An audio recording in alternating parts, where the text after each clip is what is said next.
So it's Labor Day here in Vegas, and this is a weekend where Vegas consistently ranks in the top 3 tourist destinations in America. But not this year.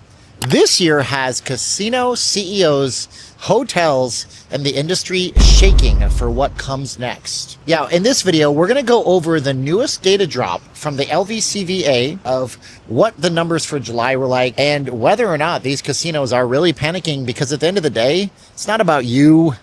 It's about their money, and we're going to explain why. My name is Steven. I'm not leaving Las Vegas. I'm a truth teller. We look at facts, stats, and data and don't work on feelings. Let's get going with a 1, 2, 3, and action. So to fully appreciate what's happening, we have to look at the numbers up to this point. Starting in January of 2025, and we're going to compare January of 2025 to January of 2024. You get it, right? So the tail of the decline starts in January, where the city saw 38,900 less visitors than it did the previous year. That would bring us at a negative 1.1% for January. Everybody knew that February would see a drop because the previous February in 2024, we had the Super Bowl, but they didn't think it would be as big a drop as it was. Next up was February, and we didn't have the Super Bowl in Vegas. We expected a bit of a hit.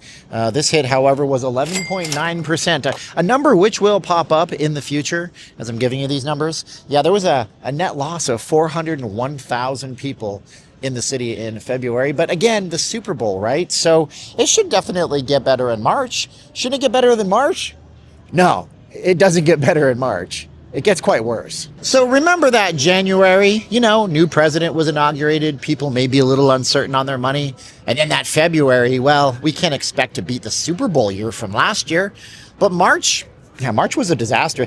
We had a net loss of 284,700 visitors to the city. And if you're not paying attention, we've already put a counter up on the screen. And this was a 7.8% loss. But everybody expected that as time marched on and we saw the stock markets going up, people would come back to Vegas and the value would just be there. No, April, ouch. So if March Madness couldn't bring them in, what about April? April couldn't do it much either, with a net loss of 177,600 visitors to Vegas coming through and a 5.1% decline versus the April the year before. And at this point, people realize that there is something completely broken in Vegas's economy. And at this point, a really strange thing starts happening on social media. So if April couldn't bring them in, what did May look like? Well, May wasn't a pretty picture either. I keep looking behind me because I think I'm going to get hit by a car. Subscribe to the video if you like the camera angles. I try to be innovative for you guys. May was no rosier of a picture. 6.5% drop in people coming into town in Vegas. We lacked another 238,500 people. June brings us close to the brink of where we were before with that Super Bowl loss from February, where nobody said it could get worse than February, right? Well, it does. And here's how it does just that. June was ridiculous. Minus 11.3% visitorship to the city.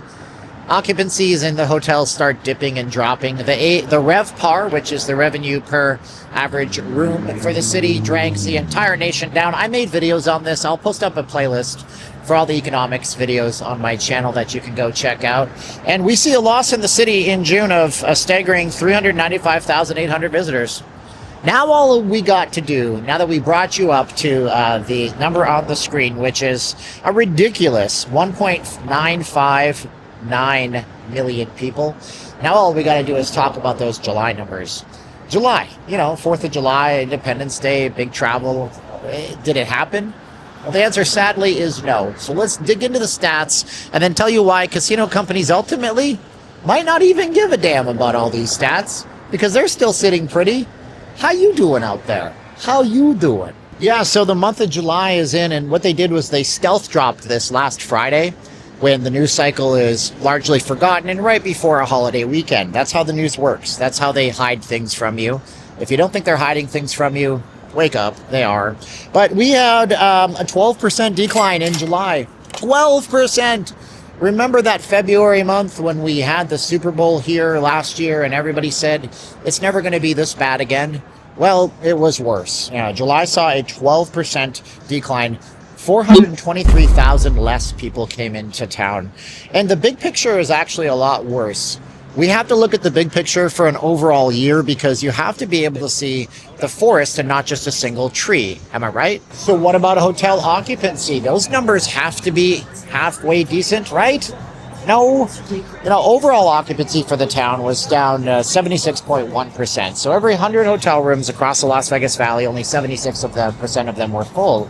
The Strip was marginally better, but it's still a disaster for the Strip, dropping 7 points from the previous year, 79.5%. And then we look at the midweek occupancy, absolute disaster. It dropped 9 points, 9 percentage points. Yeah, our midweek, we only had 70.9% occupancy rate in these hotels. I mean, for every 100 rooms, nearly 30 of them just sit empty for the entire week. And you want to tell me that there's not layoffs happening? We know the ones we know about, but I believe the unemployment rate is going to go way up from here. Subscribe to the channel. We're going to make a video on why Las Vegas has one of the highest unemployment rates in the country and what it means for you coming into town and the economy on a whole. And one of the things that's really plaguing the city right now is this feeling of low energy. You just don't get the same vibe.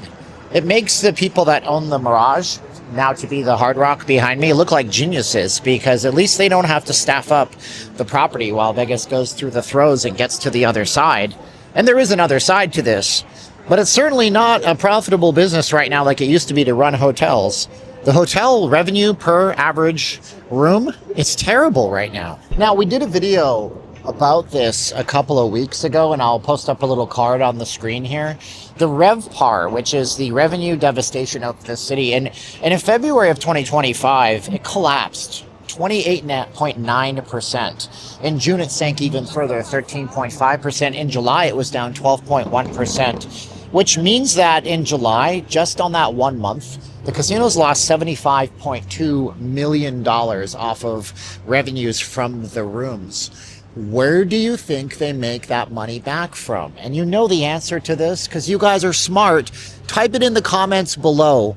Where are they going to make that money from? So I understand some of you guys may not be up to speed, or you might not have the home game version of the Vegas price gouge for 2025, but these hotels have been everly increasing their rates and their fees over and over again, and when they can't increase the rates for the hotels, they simply increase fees in other areas. That's why you see show tickets that are, I'm not joking you, being like financed with Klarna and Afterpay. It's a thing. Go look it up.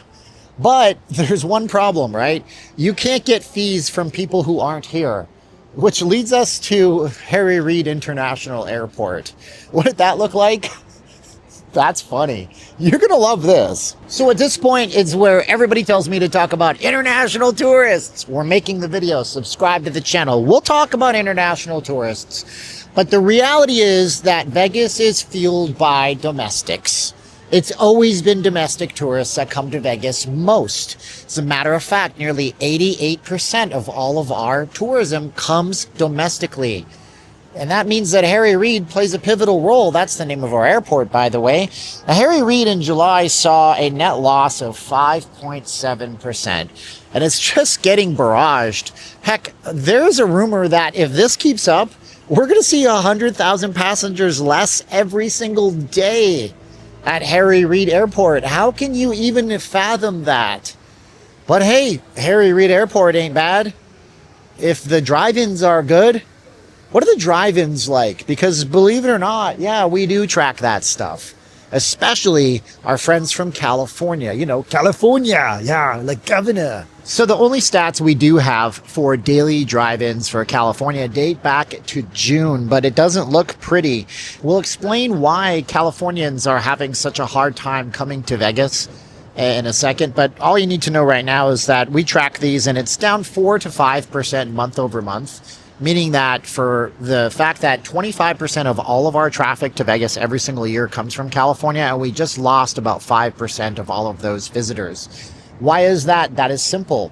It comes down to employment, with California having technically as a state the highest unemployment nationwide. Google AI runs some interference on this and says, well, you know, the District of Columbia has. No, that doesn't count. California is a full-on state.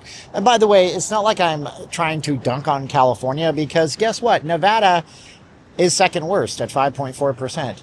So be sure to subscribe to the channel. We're going to be talking about the Nevada unemployment rates and why they are so terrible. And this city is going, I believe, listen, I don't want to spoil that video, but I think we're going to have a 10% unemployment rate if this keeps up.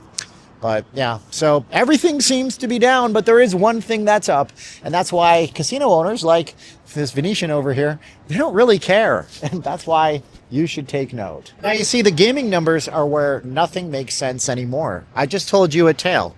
We've given you the breakdown for every single month, but what I didn't tell you at the start of the video is that whereas the tourists coming into town have been decreasing every single month, there is one number that has held high, held its nose up, and beaten expectations all throughout. And that's the amount of money that these casinos are bringing in from the tables, from the slots, and from the gaming pits and the floors. And that's no difference here. You see, across Clark County, across the entire valley, across the entire area, 3.2% net income improvement in gaming revenue. On the Strip alone, 5.6% more money we're taking in off of these casino floors than ever before for that month last year. And then we also have downtown with a 3.6% increase. And there is one strange part of all this, which is that the local economy is starting to feel it. And I said a recession is coming to Vegas and then America a while back. A lot of you guys said I was just a Debbie Downer. Well, the Boulder Strip, which is a small strip of property not too far from here where the locals go to play, that sank in its revenue 1.1%, showing you that the locals are having a hard time while the casinos are having a great time as they do one important thing that you need to know about if you want to have a good time in Vegas in 2025 going into 2026. And it's this. And so at the end of the day, that's what it comes down to, right? Sell a million things for $1 profit and make $1 million, or sell one thing for $1 million profit and make $1 million.